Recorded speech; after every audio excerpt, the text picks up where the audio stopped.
Addition of HCN की बातें हमारे सामने हो गई थी। चलिए स्टार लगाकर एक बात लिखेंगे, प्योर HCN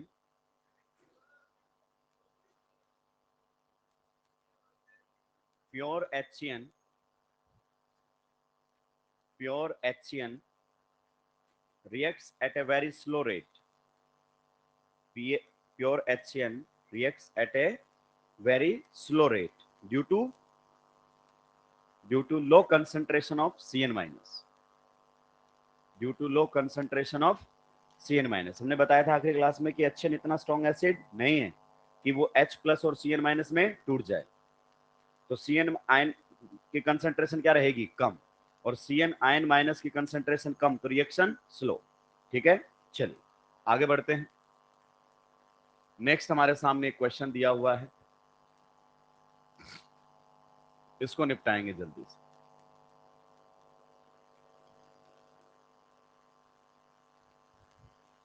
NaCN साथ में HCN का इस्तेमाल किया गया है।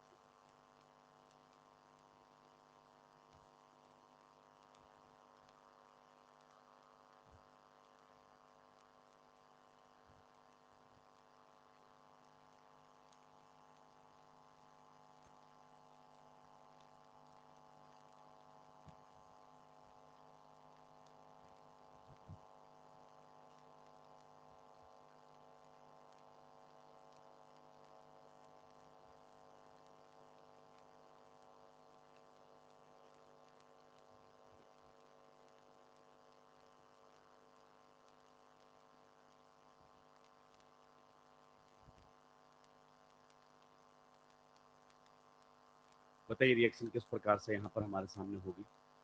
ये रहेगा Na प्लस और ये रहेगा CN माइनस।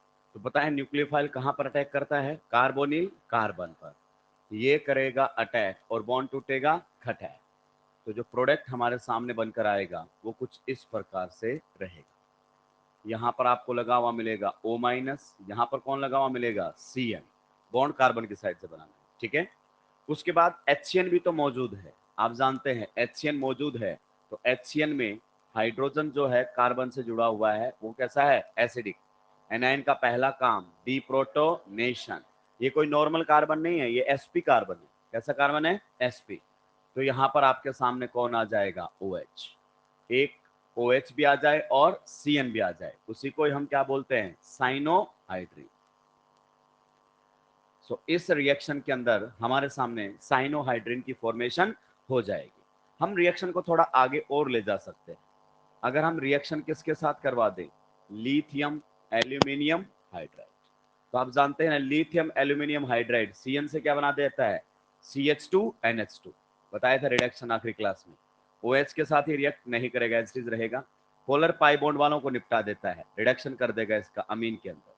तो ये रिडक्शन में भी आएगा, लेकिन पहले से थोड़ा थोड़ा समझते हुए चलेंगे। इस कॉन्सेप्ट पर क्वेश्चन बना नीट 2023। नीट 2023 में इस कॉन्सेप्ट के ऊपर क्वेश्चन पूछा गया था। अच्छा क्वेश्चन था, स्टैंडर्ड बुक का क्वेश्चन था। अब बताइए किस प्रकार से यहां पर हमारे सामने रिएक्शन होनी चाहिए।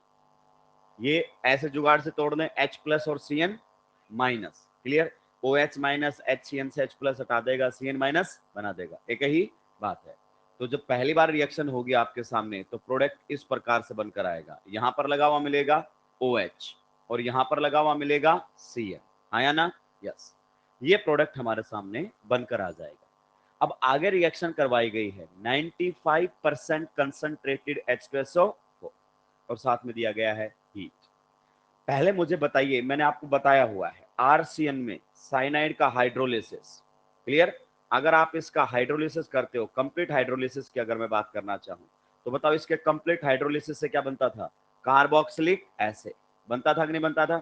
और जब H2SO4 की कंसंट्रेशन मेंशन कर रखी हो, तो 96% कंसंट्रेटेड हो या उससे ज्यादा तो पार्शियल, और 95% है उससे कम तो कंप्लीट।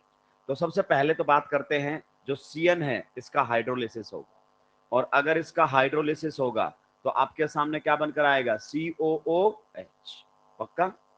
अब आप उधर की बात छोड़िए, इधर फोकस कीजिए। अगर मैं आपको ये दे दूं यहां पर OH, और रिएक्शन में इसकी करवा दूं किसके साथ, कंसंट्रेटेड H2SO4 और साथ में दे दूं heat, can you tell me the product of this reaction? बताओ H2SO4 से क्या आएगा, अरे कौन आएगा, H प्लस, जो कि यहाँ क्या करेगा, प्रोटोनेशन होने के बाद ये तो बाहर निकल जाएगा। यहां पर क्या बन जाएगा, कार्बोकेटायन। कार्बोकेटायन का पहला काम नहीं करेगा, दूसरा काम बॉन्ड फॉर्मेशन विद न्यूक्लियोफाइल, है ही नहीं, तीसरा काम एलिमिनेशन। तो आपके सामने प्रोडक्ट यही तो बनेगा, यहां डबल बॉन्ड बना हुआ, ये एलिमिनेशन का प्रोडक्ट है। तो यहां पर इसका तो सुल्टारा उससे हो गया और OH से क्या हो जाएगा, डिहाइड्रेशन, और क्या बन जाएगा, डबल बॉन्ड, खत्म हो गया काम। तो OH जो है वो आपका डिहाइड्रेट होकर बाहर निकल गया और CN का हो गया है हाइड्रोलिसिस। अब आप PYQ की बात करते हो, नीट में आज तक ऐसा क्वेश्चन आया ही नहीं था। तो बहुत सारे क्वेश्चंस आपके सामने नहीं होंगे, नए में हमें डरने की जरूरत नहीं। इसमें से बताओ कौन सा कॉन्सेप्ट है जो हम पहले से नहीं जानते, सारी बातें तो पहले से जानते हैं। यहां पर ये रिएक्शन भी दम तोड़ता है।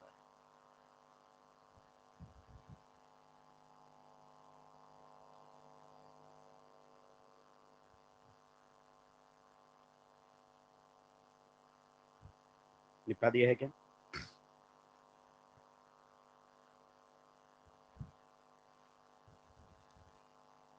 नेक्स्ट रिएक्शन नंबर कौन सी रहेगी, 4।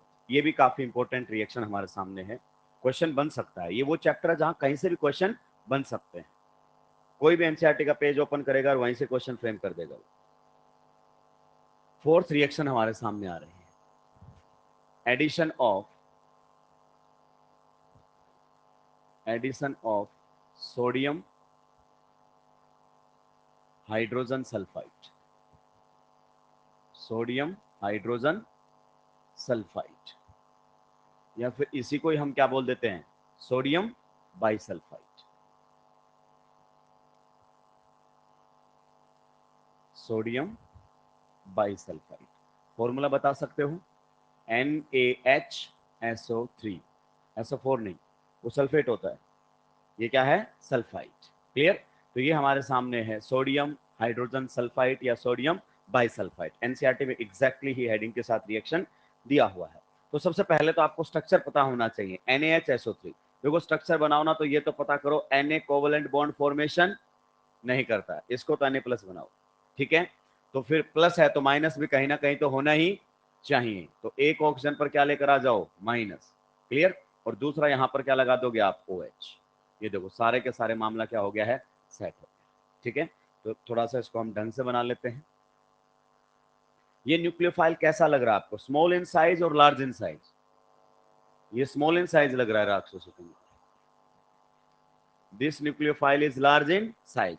और न्यूक्लियोफाइल को लार्ज इन साइज होना चाहिए कि small in size, small in size. Bond तोड़ना है भाई उसको अटैक करके। तो पहली बात तो अगर अपन बात करें इस न्यूक्लियोफाइल के बारे में, दो बातें फेमस है। पहला, ये न्यूक्लियोफाइल आपके सामने है large in size, large in size है तो ये रिएक्शन करने में दिक्कत देगा, और पर्टिकुलरली किस में देगा, कीटोन्स में, क्योंकि कीटोन्स में तो हिंड्रेंस ऑलरेडी पहले ही ज्यादा होती है, ठीक है।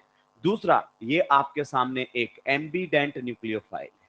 क्या है, एम्बीडेंट न्यूक्लियोफाइल, ये आप लोगों के सामने रहता है। हम एक दो बार एम्बीडेंट पढ़ते हैं बस जीओसी के स्टार्टिंग में, उसके बाद हम समझते ही नहीं। देखिए ये एम्बीडेंट न्यूक्लियोफाइल क्यों है, क्योंकि यहाँ सल्फर के पास अभी भी लोन पेयर है और ऑक्सीजन भी इलेक्ट्रॉन्स दे सकता है, तो इसके पास एक से ज्यादा रिएक्टिव साइट है, तो ये एम्बीडेंट न्यूक्लियोफाइल है। क्लियर? अब मुद्दे की बात यह है कि यहां जब रिएक्शन होगी तो हमें रिएक्शन करवानी कहां से, हमें रिएक्शन करवानी कहां से, इलेक्ट्रॉन सल्फर से देने हैं या फिर इलेक्ट्रॉन्स हमें ऑक्सीजन से देने हैं। तो sulphur is a better electron donor as compare to oxygen. Clear? वैसे भी लेस ईएन वाला इलेक्ट्रॉन क्या देगा, आसानी से, ठीक है।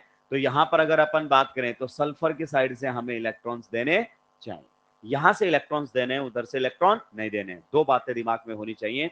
सबसे पहला पॉइंट, लार्ज इन साइज। दूसरा, एम्बीडेंट न्यूक्लियोफाइल है तो अटैक कहां से करेगा।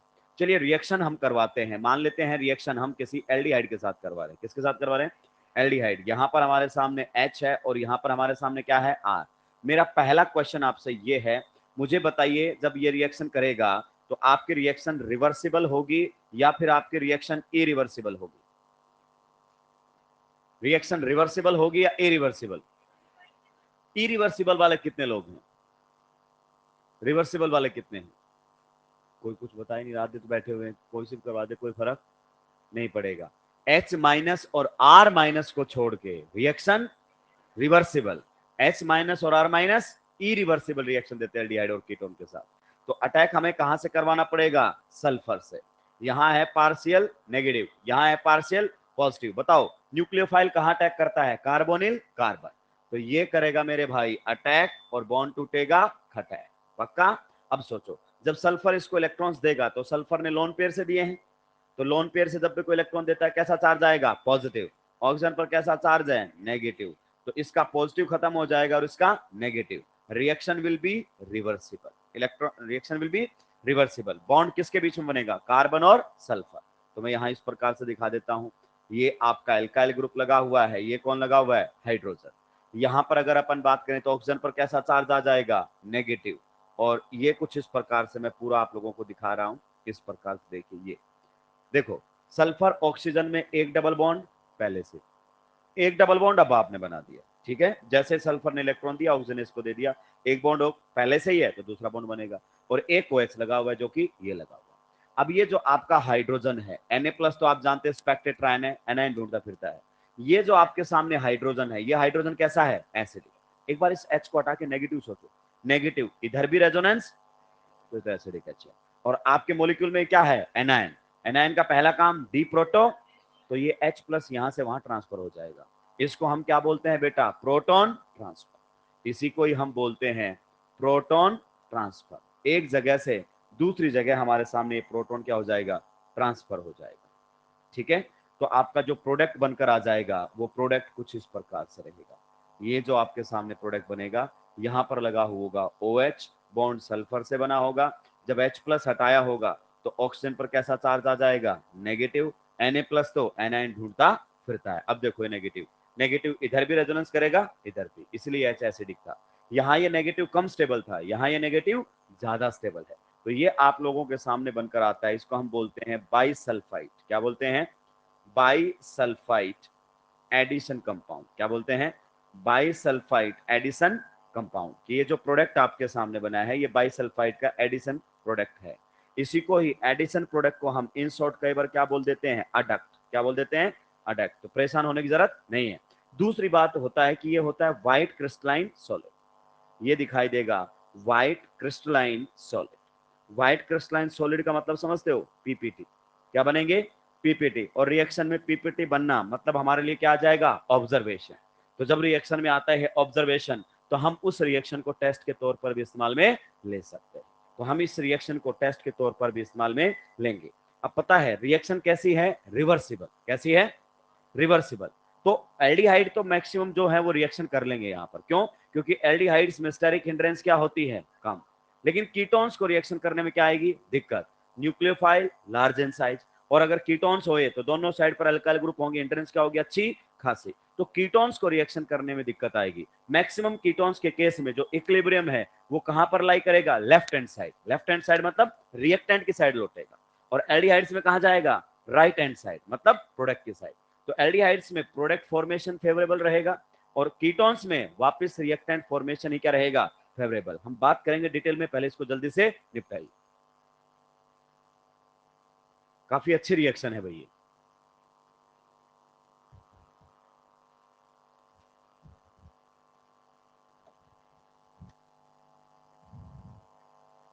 टीएलपी आप लोगों को मिल गई होगी।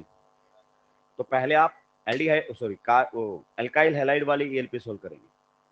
पहले एल्काइल हैलाइड एराइल हैलाइड वाली जो ईएलपी है उसको सॉल्व करेंगे, क्योंकि उसका मॉड्यूल हमने निपटा लिया है। फिर अल्कोहल फिनोल ईथर का पहले मॉड्यूल करेंगे, फिर ईएलपी करेंगे।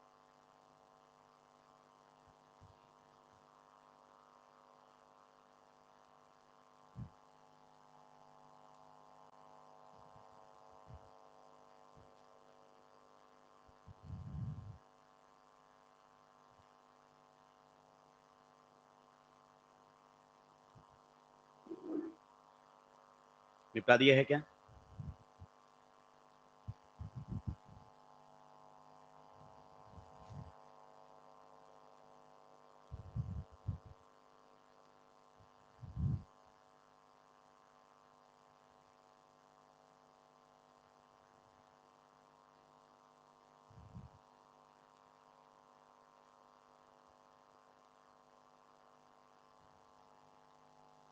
बातें नहीं करेंगे भाई।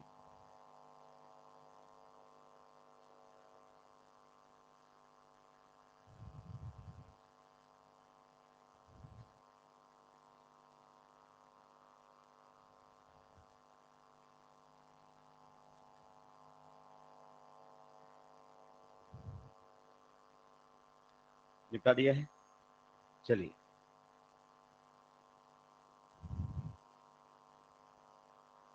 लिखेंगे the position of the equilibrium, the position of the equilibrium, क्योंकि रिएक्शन कैसी है, रिवर्सिबल। ये सारी बातें एग्जैक्टली एनसीईआरटी से आ रही हैं। The position of equilibrium, the position of the equilibrium largely, the position of the equilibrium lies largely,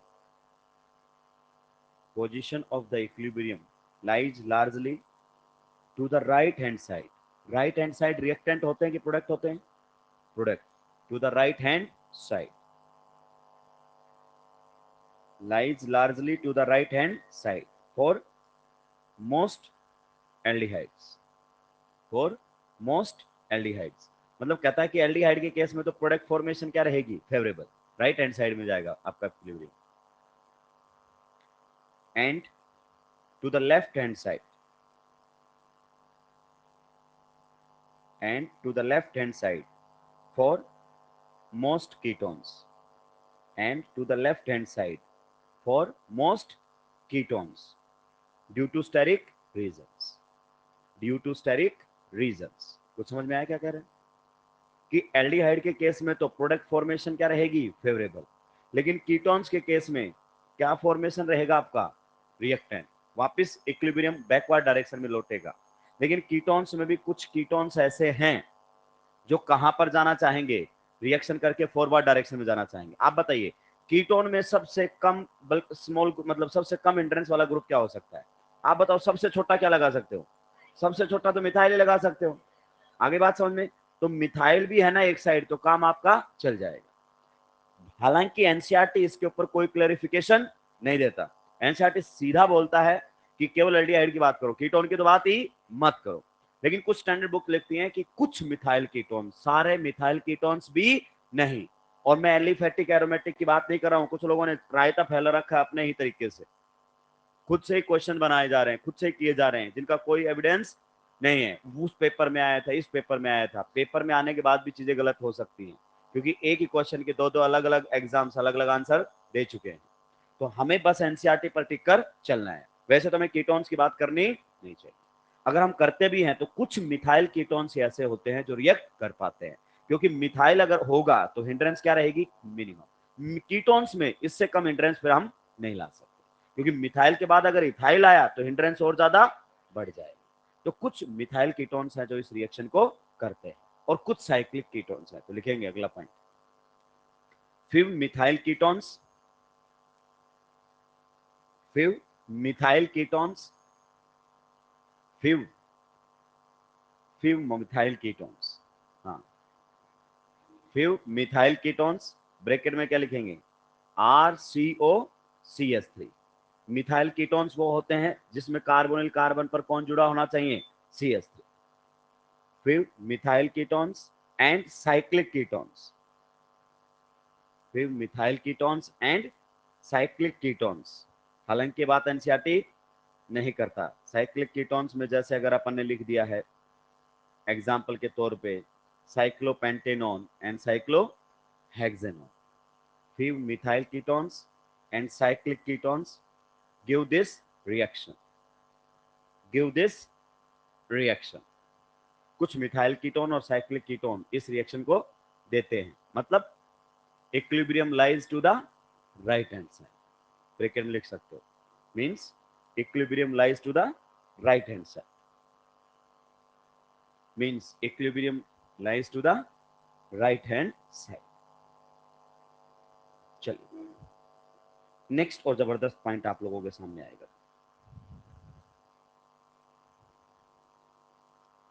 अगला पॉइंट लिखेंगे, the hydrogen sulphide addition compound, the hydrogen sulfide addition compound, the hydrogen sulphide addition compound is water soluble. The hydrogen sulphide addition compound, यानी कि जो product बना हुआ ना उसकी बात कर रहा है, अडक्ट की। किसकी बात कर रहा है? अडक्ट, जो पीपीटी है उसकी बात कर रहा है।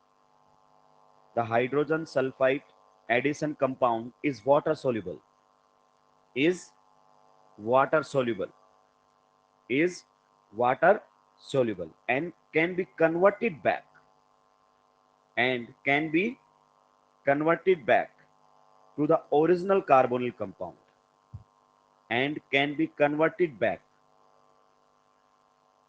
and can be converted back to the original carbonyl compound by treating it with, by treating it with, by treating it with dilute mineral acid, by treating it with dilute mineral acid और alkali, और alkali. Alkali का मतलब क्या होता है? Base और alkali. अब ये जो पॉइंट लिख रहा है ये जबरदस्त पॉइंट है। सबसे पहले हम अल्कली की बात करेंगे। इसमें दो बातें लिखी हुई हैं। देखो मैंने ये क्या लिखा हुआ है? पीपीटी। क्या लिखा हुआ है? तो आपके दिमाग में आएगा तो सर ने तो लिख दिया है पीपीटी, और आप लिख भी रहे हो कि सोल्यूबल है। ये मैंने लिखवाया है, ये पीपीटी किस में सोल्यूबल है? वाटर में सोल्यूबल। अभी जो पीपीटी आपकी बनी है वो किस में बनी है? सोडियम हाइड्रोजन सल्फाइड के अंदर बनी। समझिए मेरी बात को ध्यान से। अगर मान लीजिए मैंने एक टेस्ट ट्यूब ली, अगर हम लेबोरेटरी में जाएं तो ये आपको देखने को मिलेगा। हालांकि जो स्कूल में पढ़ रहे हैं वो भी इस टेस्ट को करते नहीं है, वहां पर प्रैक्टिकल भी थ्योरेटिकल ही होते हैं। होता तो केमिस्ट्री के प्रैक्टिकल का लेक्चर है, लेकिन बच्चे प्लेग्राउंड में खेल रहे होते हैं और मास्टर बाकी लैब में बैठ के खाना खा रहे होते हैं। बस इतना ही होता है, वो कोई काम नहीं होता है। इंडिया एक ऐसा कंट्री है जहां प्रैक्टिकल्स भी थियोरिटिकल होते हैं। आपके होंगे, आप देखेंगे कि टॉलरेंस टेस्ट करवाइए, आप बोलोगे टॉलरेंस रिएजेंट लाओ, मान लो आ गया, मतलब रिएजेंट भी आपको मानना ही पड़ेगा। जैसे हम इस टेस्ट को करवाएंगे कि व्हाइट पीपीटी बना के दिखाओ सोडियम बाइसल्फाइड के साथ एल्डिहाइड्स के, तो आप बोलोगे सोडियम बाइसल्फाइड लाओ, मास्टर बोलेगा मान लो है एल्डिहाइड, वो भी मान लो है। मतलब वो रिएक्शन पूछेगा आपसे। देखो प्रैक्टिकल में भी क्या पूछ रहा है? रिएक्शन। तो मान लीजिए हमारे सामने यहाँ पर सोडियम हाइड्रोजन सल्फाइड है, सोडियम बाइसल्फाइड इसके अंदर है, कलरलेस होता है, उसका कोई कलर नहीं होता है। तो अब ये ब्लैक है, इसमें तो आपको दिखेगा, ठीक है। फिर हमने इसके अंदर क्या ऐड किया? एल्डिहाइड। क्या ऐड किया? एल्डिहाइड। जैसे ही हम इसमें एल्डिहाइड ऐड करते हैं ना बेटा, तो यहाँ पर व्हाइट क्रिस्टलाइन क्या बनने लगते हैं? सॉलिड। ये आपके सामने व्हाइट क्रिस्टलाइन क्या बन गया है? सॉलिड। कई बार डायरेक्ट आ जाता है, कई बार हीटिंग पर आ जाता है। तो ये देखो पीपीटी बन गई कि नहीं बन गई? तो ये पीपीटी फिलहाल किसके अंदर बने हुए हैं? इसमें हमने क्या लिया हुआ है? NaHSO3। ये इसमें पीपीटी बने हैं। वाटर तो दूर दूर तक कहता है अगर इस पीपीटी को निकाल के आप किस में डालोगे? वाटर में, तो ये पीपीटी वाटर में क्या हो जाते हैं? सोल्यूबल, डिसॉल्व हो जाएंगे पीपीटी। अगली बात समझ में? क्यों डिसॉल्व हो जाएंगे? कोई रॉकेट साइंस इसके पीछे नहीं है।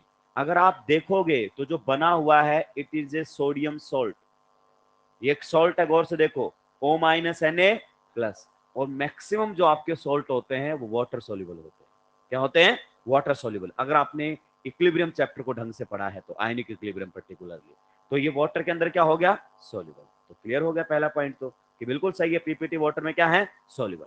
दूसरा पॉइंट ये कहता है कि इससे अगर आप इसको डाइल्यूट एसिड में डालोगे या फिर किस में डालोगे? बेस में, तो इस प्रोडक्ट से आपको आपका ओरिजिनल क्या मिल जाएगा? Carbonyl compound. Original carbonyl compound मिल जाएगा। पहले मैं आपको बताता हूं, अगर इसको हमने बेस के अंदर डाल दिया, मान लो डाइल्यूट NaOH के अंदर डाला, तो क्या होने वाला है? बताइए, डाइल्यूट NaOH में कौन होगा? OH- होगा कि नहीं होगा? बताओ, एनायन का पहला काम, ये वाला H दिखाई दे रहा है आपको, इसको निपटा ले जाएगा। अगर इसको निपटा दिया तो ऑक्सीजन पर कैसा चार्ज आएगा? आ चुका है जो कि।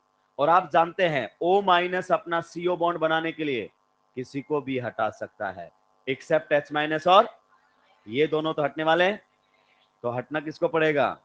और रिएक्शन कहां चली गई? Backward direction. तो वापस आपका ओरिजिनल कंपाउंड मिल गया कि नहीं मिल गया? तो बेस में डालते ही रिएक्शन पूरी बैकवर्ड डायरेक्शन में चली जाएगी, आपके एडिशन प्रोडक्ट से वापस आपका ओरिजिनल कार्बोनिक कंपाउंड मिलेगा। चलिए एसिडिक मीडियम में भी समझते हैं थोड़ा सा। एसिडिक मीडियम में कौन रहेगा? H+। H+ की अगर अपन बात करें तो सबसे पहले यहां पर क्या हो जाएगा? प्रोटो। देखो हो गया कि नहीं हो गया? और ये बन गया है SO3H। SO3H ग्रुप आपने कई बार देखा होगा। SO3H को बेचारे को कोई इलेक्ट्रोफाइल भी हटा जाता है और न्यूक्लियोफाइल भी हटा जाता है, तो ये वापस से इसको हटाएगा और रिएक्शन फिर कहां चली गई है? Backward direction. यानी कि दोनों ही कंडीशन में रिएक्शन एसिडिक और बेसिक मीडियम में वापस आपको अपना कौन सा कंपाउंड दे देगा? Original carbonyl compound. मतलब अगर आपके सामने ये प्रोडक्ट बना हुआ है, ध्यान से सुनिए, अगर आपके सामने ये प्रोडक्ट बना हुआ है, अब हमें नहीं पता ये एल्डिहाइड का है या किसका है? कीटोन का। अभी हमने कोई ग्रुप लगाया है क्या? नहीं, ये हमने रखा हुआ है। अगर मैं इसके अंदर क्या डाल देता हूं? बेस। क्या डाल देता हूं? बेस। बेस अगर हम इस्तेमाल में लेते हैं, जैसे कि मान लीजिए मैंने क्या ऐड किया है? OH-, या फिर मैं इसके अंदर क्या डाल देता हूं? Mineral acid. मान लीजिए हमने HCl डाल दिया, H+ आ गया। दोनों ही कंडीशन पर रिएक्शन कहां चली जाती है बेटा? Backward direction. और आपको क्या मिल जाएगा? आपका ओरिजिनल। क्या मिल जाएगा? Original carbonyl compound. आपको यहां पर मिल जाएगा ओरिजिनल कार्बोनिल कंपाउंड। बताइए किसी को कोई दिक्कत, आपत्ति, परेशानी है क्या? होने भी छापिए। ये लाइन लिखने के बाद ये पॉइंट लिख दीजिए।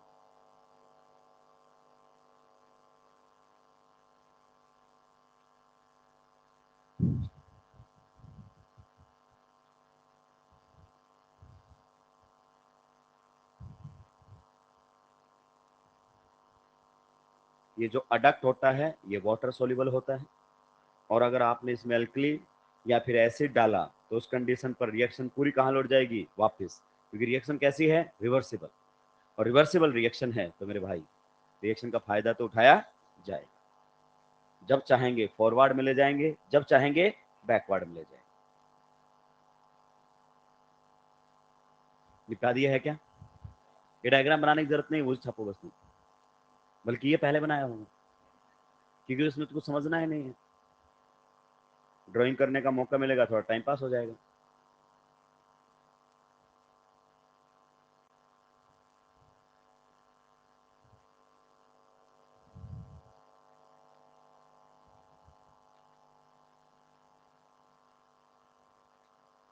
निपटा दिया है क्या?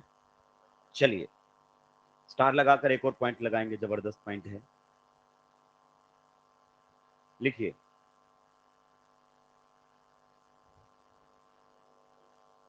This reaction is useful. यहां से क्वेश्चन बन सकता है इस वाले पॉइंट से। This reaction is useful. This reaction is useful. This reaction is useful for separation. For separation. This reaction is useful for separation, comma purification, comma purification and identification, and identification of, and identification of aldehydes, and identification of aldehydes, and identification of aldehydes। Bracket में लिखो, bracket में लिखो, methyl ketones and cyclic ketones. Methyl ketones and cyclic ketones, मतलब इसकी मदद से aldehyde के साथ साथ मिथाइल कीटोन्स का भी प्योरिफिकेशन, सेपरेशन कर सकते हो, और क्या कर सकते हो? आइडेंटिफिकेशन। यानी कि बात मिथाइल कीटोन्स और साइक्लिक कीटोन्स के लिए भी एप्लीकेबल है। अब 3 वर्ड इस्तेमाल में आए हैं, तीनों वर्ड का मतलब समझिए। सबसे पहले एक किसकी बात कर रहा है? सेपरेशन की। एक बात कर रहा है प्योरिफिकेशन की। आप मेटलर्जी पढ़ चुके हैं तो आपको प्योरिफिकेशन का आइडिया लग गया है। और तीसरी बात किसकी कर रहा है? आइडेंटिफिकेशन। सबसे पहले समझिए आइडेंटिफिकेशन का मतलब क्या है। आइडेंटिफिकेशन का मतलब क्या हुआ कि आप ये पहचान लेंगे इस रिएक्शन की मदद से कि ये एल्डिहाइड है या नहीं, ये एल्डिहाइड है या नहीं, या फिर ये मिथाइल कीटोन है या, बस इतना पहचान पाओगे, बस उसके आगे कुछ भी नहीं कर पाओगे। इसको बोलते हैं आइडेंटिफिकेशन। क्या बोलते हैं? आइडेंटिफिकेशन। क्लियर? आइडेंटिफाई करने के तो हमारे पास और भी आगे बहुत मेथड आएंगे, जैसे कि हम पढ़ेंगे टॉलरेंस, फेलिंग, बेनेडिक्ट, ऐसे टेस्ट हमारे पास आने वाले हैं। क्लियर? तो वहां पर आप आइडेंटिफाई तो कर पाओगे कि एल्डिहाइड है या फिर आपका कीटोन है, लेकिन प्योरिफिकेशन और सेपरेशन नहीं कर पाओगे। अब समझते हैं सबसे पहले सेपरेशन का।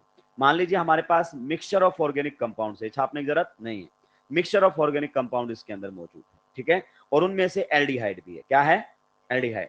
हमें इस एल्डिहाइड को इस मिक्सचर से सेपरेट करना है। क्या करना है? सेपरेट। तो हम इसके अंदर क्या ऐड करेंगे? NaHSO3। और NaHSO3 के साथ एल्डिहाइड रिएक्शन करके क्या बना देंगे? पीपीटी। क्या बना देंगे? पीपीटी। व्हाइट प्रेसिपिटेट बनेंगे कि नहीं बनेंगे? तो व्हाइट प्रेसिपिटेट को तो यहां से क्या किया जा सकता है? सेपरेट। यानी कि मिक्सचर ऑफ ऑर्गेनिक कंपाउंड में से बताइए हम एल्डिहाइड को निकाल रहे हैं, बट एल्डिहाइड नहीं है, वो तो ये है एडिशन प्रोडक्ट। अब इसको किस में डालोगे आप? वाटर। और वाटर के साथ क्या ले लीजिए? या तो एसिड या ले लीजिए बेस। और जो आपका प्रोडक्ट है वो किस में लौट जाएगा? Original carbonyl compound. तो हमने उसको सेपरेट भी कर लिया और प्योरीफाई भी कर लिया। तो इस रिएक्शन की मदद से आप एल्डिहाइड्स का सेपरेशन, प्योरिफिकेशन और आइडेंटिफिकेशन तीनों कर सकते हैं। किसी में कोई दिक्कत, आपत्ति, परेशानी होनी भी नहीं चाहिए। प्योरिफिकेशन और सेपरेशन के लिए मात्र एक रिएजेंट दिया एनसीईआरटी में 12th लेवल पर, दैट इज NaHSO3। आइडेंटिफिकेशन के लिए रिएजेंट्स और भी आएंगे, ठीक है। चलिए नेक्स्ट क्वेश्चन लिखेंगे। क्वेश्चन लिखेंगे, बस ये छापने की जरूरत नहीं है, जो लिखे उसका मतलब मैंने समझाया है।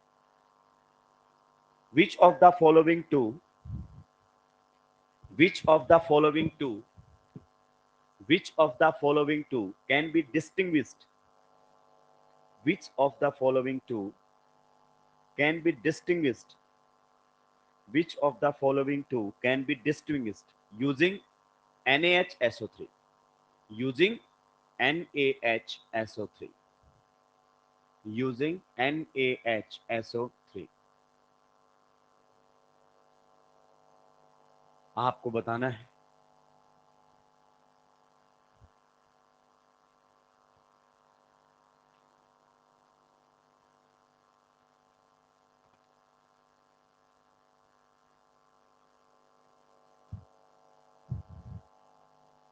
अगर कोई ड्रॉपर बच्चा इस वीडियो लेक्चर को देखे या देख रहा हो तो aliphatic methyl ketone, aromatic methyl ketone के चक्कर में ना पड़े। ये घर पे बनाई गई कहानियां हैं जिनका कोई अस्तित्व नहीं है।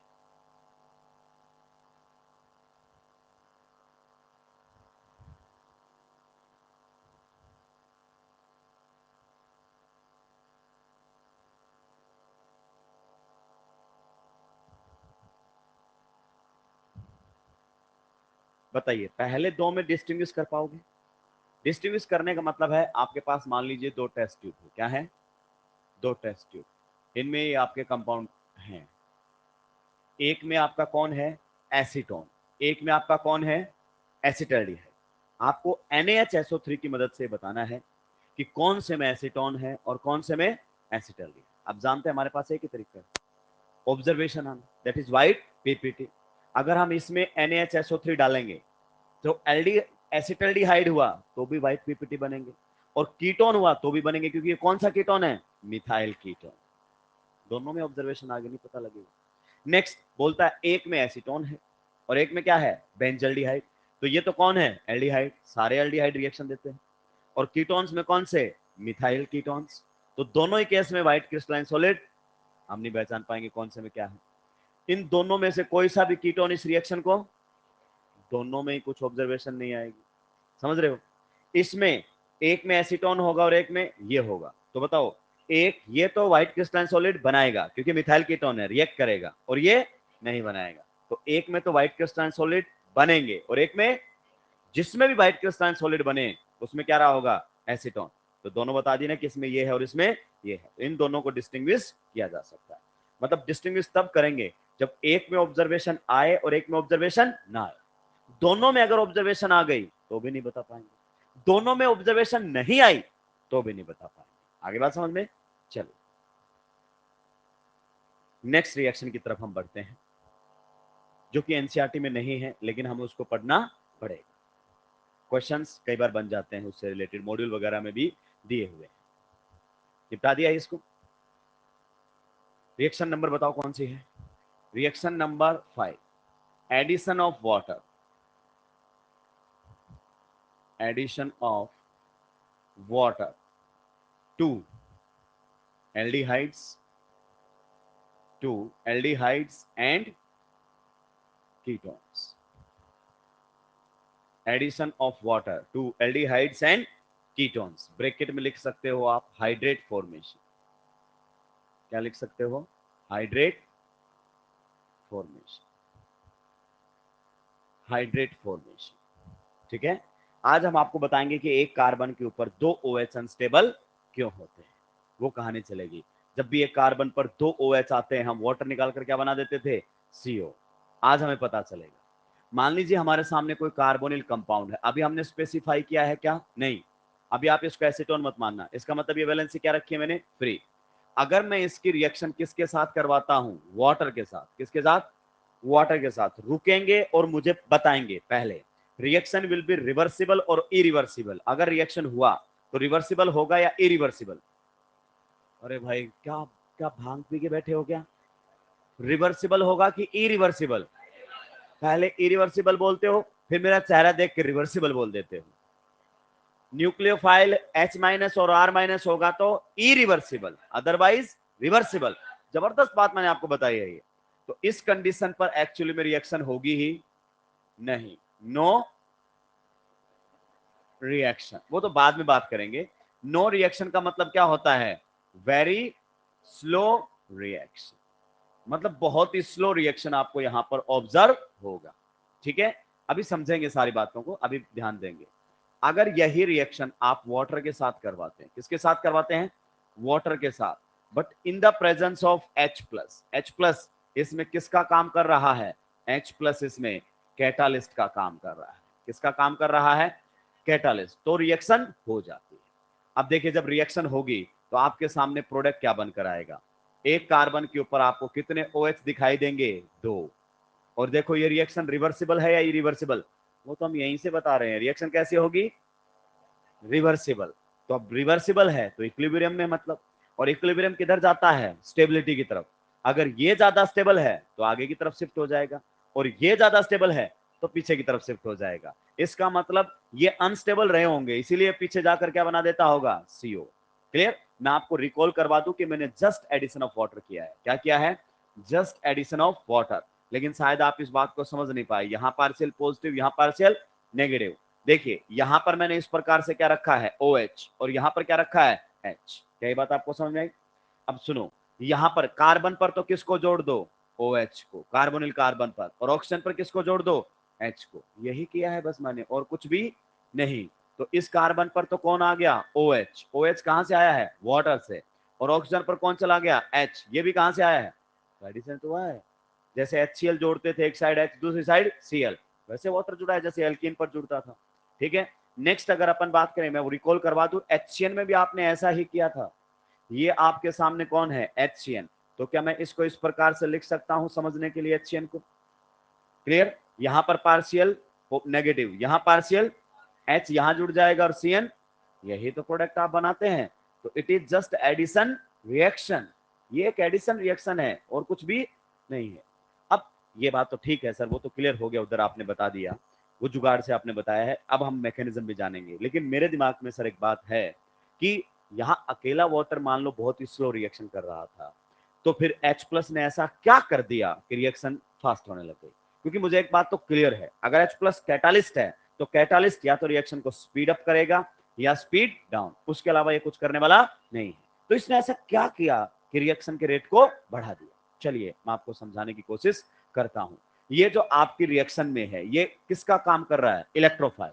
वाटर किसका काम कर रहा है, न्यूक्लियोफाइल। लेकिन जो एल्डिहाइड्स और कीटोन्स होते हैं ना बेटा, वो इतने स्ट्रॉन्ग इलेक्ट्रोफाइल नहीं होते कि एक वीक न्यूक्लियोफाइल के साथ रिएक्शन करें। वाटर, अल्कोहल अगर आपके न्यूट्रल न्यूक्लियोफाइल है, मैं आपको बताता हूं पहले कि वीक न्यूक्लियोफाइल्स कौन से होते हैं, क्या बता रहा हूं, वीक न्यूक्लियोफाइल, जितने भी न्यूट्रल न्यूक्लियोफाइल्स हैं, मेरी बात को आप ध्यान से सुनना, जितने भी कौन से हैं, न्यूट्रल न्यूक्लियोफाइल, जो कि अपने लोन पेयर से अटैक करेंगे, जैसे समझाओ सर, वाटर, जैसे अगर अपन बात करना चाहें अल्कोहल, जैसे अगर अपन बात करें अमोनिया, और अगर अपन बात करना चाहें तो अमोनिया के डेरिवेटिव अमीन्स आगे 1 डिग्री 2 डिग्री 3 डिग्री, सब के सब कहां से इलेक्ट्रॉन्स देंगे, आपके लोन पेयर से। न्यूट्रल है कि नहीं है। अगर नेगेटिवली चार्ज्ड होते तो वो कैसे न्यूक्लियोफाइल होते हैं, स्ट्रॉन्ग, बताया था कि नहीं बताया था। तो ये वीक न्यूक्लियोफाइल है। अगर हम बात करना चाहें किसकी, स्ट्रॉन्ग न्यूक्लियोफाइल्स की, तो स्ट्रॉन्ग न्यूक्लियोफाइल के कैटेगरी में कौन आ जाते हैं, आपके एनायंस। ये पहले भी बता चुका हूं मैं आपको SN2 में कि SN2 का सेकेंडरी अल्काइल हैलाइड है weak nucleophile SN1, strong nucleophile SN2, clear. तो स्ट्रॉन्ग न्यूक्लियोफाइल्स होते हैं एनाइन, जैसे कि कौन हो गया H-, जैसे कि R-, जैसे कि OH-, जैसे कि CN-। तो एनाइन जो होते हैं वो स्ट्रॉन्ग न्यूक्लियोफाइल होते हैं भाई, और जो आपके ये होते हैं ये क्या होते हैं, वीक न्यूक्लियोफाइल। तो वीक न्यूक्लियोफाइल इनके साथ रिएक्शन नहीं कर पाते, क्योंकि ना तो ये बहुत अच्छे न्यूक्लियोफाइल हैं और ना ही ये बहुत अच्छे इलेक्ट्रोफाइल। इलेक्ट्रोफाइल हैं लेकिन इतने भी ज्यादा नहीं है कि किसी के साथ रिएक्ट कर लेंगे। तो अब आपको दो काम करने पड़ेंगे रिएक्शन करवाने के लिए। बताइए सर कौन कौन से। या तो इनकी न्यूक्लियोफिलिसिटी को बढ़ा दो ताकि ये इसके साथ रिएक्शन कर, अगर इसकी न्यूक्लियोफिलिसिटी को नहीं बढ़ा रहे हो तो फिर इसकी इलेक्ट्रोफिलिसिटी को बढ़ा दो ताकि ये इसके साथ रिएक्शन कर ले। दो ही तरीके हैं इस रिएक्शन को आगे ले जाने के, और हम जिससे पढ़ेंगे उसमें हम कार्बोनिल कंपाउंड्स की इलेक्ट्रोफिलिसिटी को बढ़ाएंगे।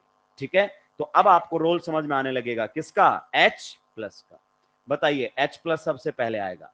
मैंने आपको इतनी जबरदस्त बातें बताई हैं और ये बातें एक्सक्लूसिव है। क्या है, एक्सक्लूसिव है। कार्बोनिल कंपाउंड्स में कितनी रिएक्टिव साइट बताई, 3। कोई इलेक्ट्रोफाइल आएगा कहां जुड़ेगा, ऑक्सीजन पर। कोई न्यूक्लियोफाइल आएगा कहां अटैक करेगा, कार्बोनिल कार्बन पर। कोई बेस आएगा कहां अटैक करेगा, अल्फा H पर।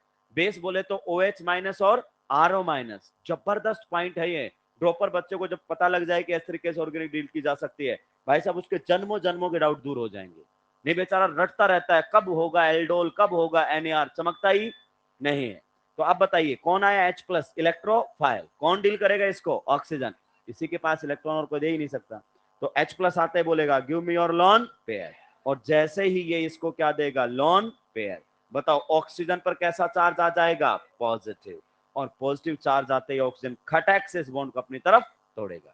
या ये बोल सकते हो ऑक्सीजन अब और इलेक्ट्रोनेगेटिव हो गया पॉजिटिव चार्ज आने से, और इलेक्ट्रॉन खींचेगा तो यहाँ पार्शियल पॉजिटिव चार्ज का मैग्नीट्यूड बढ़ जाएगा। कुल मिलाकर प्रोटोनेशन से आपने इस कार्बोनिल कार्बन की इलेक्ट्रोफिलिसिटी को बढ़ा दिया है। अभी एक वीक न्यूक्लियोफाइल के साथ भी रिएक्शन करने के लिए तैयार है। अब वाटर आएगा क्या करने के लिए, रिएक्शन। वाटर कहां से अटैक करेगा, अपने लोन पेयर से। ये करेगा अटैक और बॉन्ड टूटेगा खटैक। अटैक कहां होगा, कार्बोनिल कार्बन पर। अब स्लो मोशन में समझेंगे। जैसे ही ये बॉन्ड टूटेगा तो ये तो क्या बन जाएगा, OH। इसका पॉजिटिव चार्ज गायब। वहां से उसने कहां से अटैक किया है, अपने लोन पेयर से। और जब भी कोई अपने लोन पेयर से अटैक करता है तो कैसा चार्ज आएगा, पॉजिटिव। और आप जानते हैं जब भी कोई लोन पेयर से अटैक करता है हम H+ हटा देते हैं। क्या हटा देते हैं, H+। तो ये यहां से H+ वापस ले लेगा। अगर इसने H+ वापस ले लिया तो बाहर, सॉरी, ये इलेक्ट्रॉन वापस ले लेगा तो बाहर कौन निकल जाएगा, H+। तो बताइए आपने शुरुआत में H+ लिया था, यस, और आखिरी में H+ लौटा दिया। ये देखो शुरुआत में H+ लिया, आखिरी में वही H+। तो ये तो कैटलिस्ट का काम करने के लिए आया था। जुड़ा तो कौन है, इधर जुड़ा है OH और उधर जुड़ा है H। तो दिस इज हाइड्रेशन। जब एक ही कार्बन के ऊपर दो OH आ जाते हैं ना बेटा, तो इनको हम बोलते हैं जेमिनल डायोल। क्या बोलते हैं, जेमिनल डायोल। और जेमिनल डायोल का ही दूसरा नाम होता है हाइड्रेट। जेमिनल डायोल्स को हम क्या बोलते हैं, हाइड्रेट। आज आपको वो भी बताएंगे जिसमें आपने इनऑर्गेनिक में इंट्रामोलिकुलर हाइड्रोजन बॉन्डिंग पढ़ी है क्लोरीन की, दैट इज क्लोरल हाइड्रेट। छापिए आगे।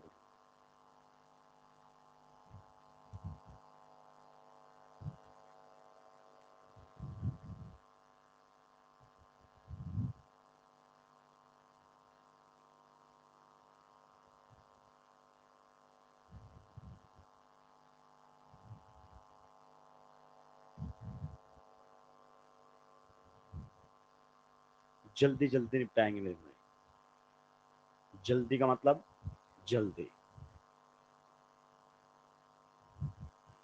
शनिवार को one of the most important reaction आएगी, एल्डोल एंड एल्डोल कंडेंसेशन। कोई नेम रिएक्शंस नहीं पढ़ाऊंगा क्योंकि नेम रिएक्शन हम चैप्टर वाइज पढ़ रहे हैं। बहुत जगहों पर नेम रिएक्शन अलग से पढ़ाई जाएंगी तो तुम बोलोगे हमारे वाले सर ने तो पढ़ाई ही नहीं। तो फिर पहले बताते, अब तक तो सिलेबस निपटा चुका होता मैं।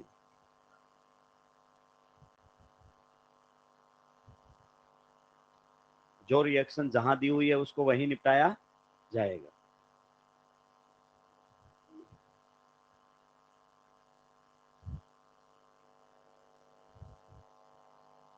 निपटा दिया है, आराम आराम से लिखो, कोई जल्दी नहीं है। पंचवर्षीय योजना लेके आए अपन तो।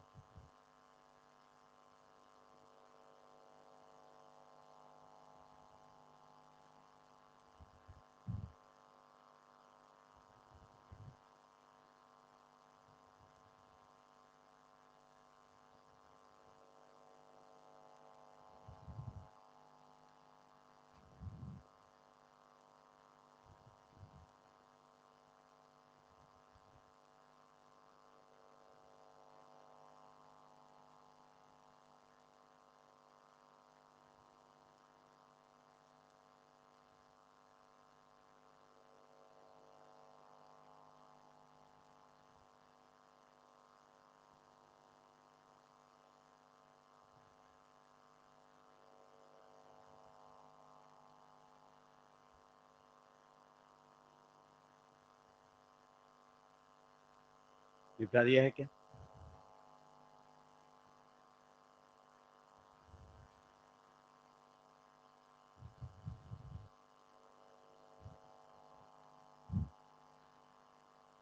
जहां न्यूक्लियोफाइल अटैक करता है वही क्या होता है? RDS, rate determining step. तो आप जानते हैं ना, रिएक्शन का रेट इसकी इलेक्ट्रोफिलिसिटी पर डिपेंड करता है, और अब इसकी इलेक्ट्रोफिलिसिटी क्या हो चुकी है? ज्यादा, इसलिए रिएक्शन का रेट बढ़ गया, रिएक्शन फास्ट हो गई। आप तो यहीं से भी काम चला सकते हैं। जुड़ा तो वाटर ही है, बस वो तो मैकेनिज्म है कि जुड़ा कैसे है। ऐसे बताता तो रिएक्शन भी खत्म हो जाती, थोड़ी देर बाद तुम भी खत्म हो जाते। भूल जाओगे तो जैसे रिएक्शन पढ़ोगे सब याद आ जाएगा कि कैसे काम चल रहा था। निपटा दिया है क्या? लिखिए,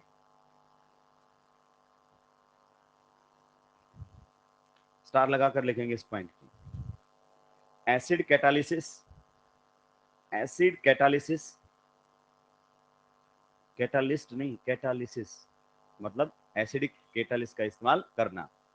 acid catalysis is often used, acid catalysis is often used to enhance the acid catalysis is often used to enhance the electrophilicity, to enhance the electrophilicity, to enhance the electrophilicity of the carbonyl carbon, of the carbonyl carbon.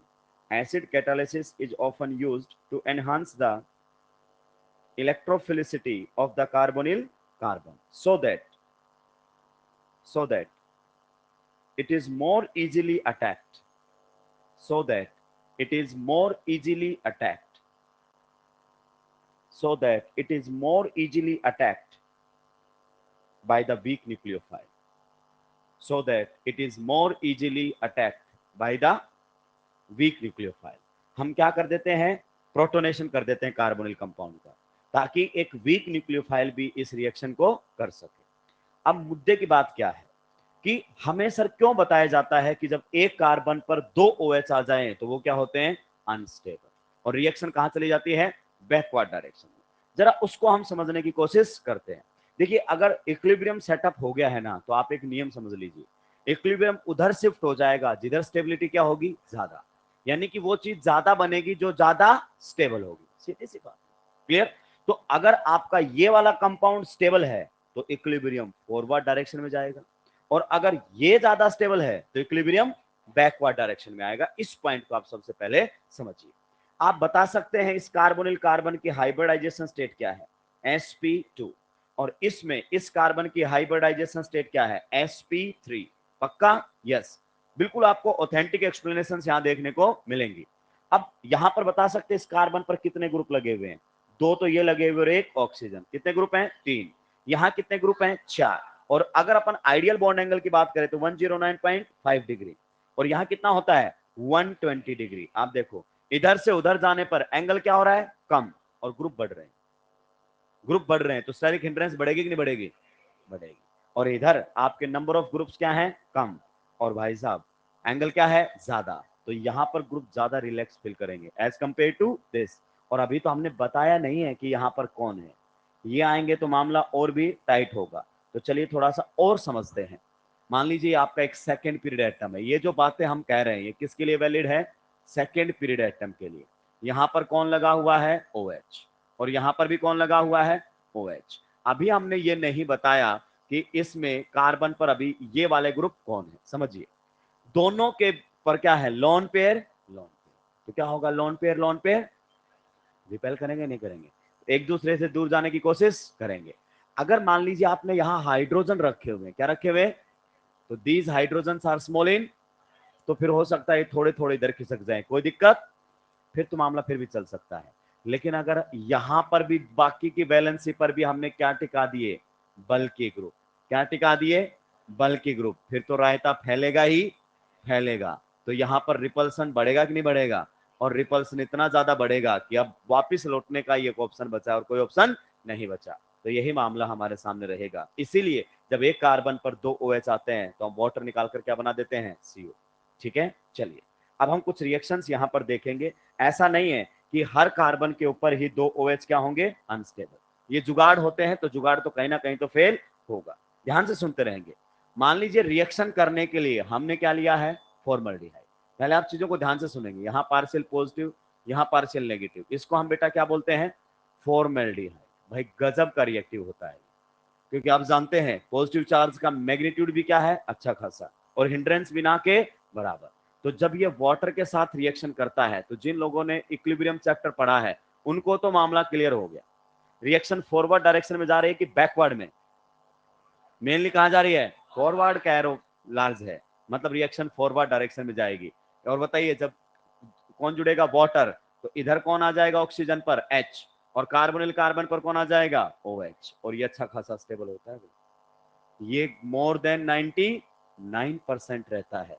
अगर मैं यहाँ के equilibrium की बात करना चाहूं, किसकी बात करना चाहूं, के equilibrium, that will be greater than 1।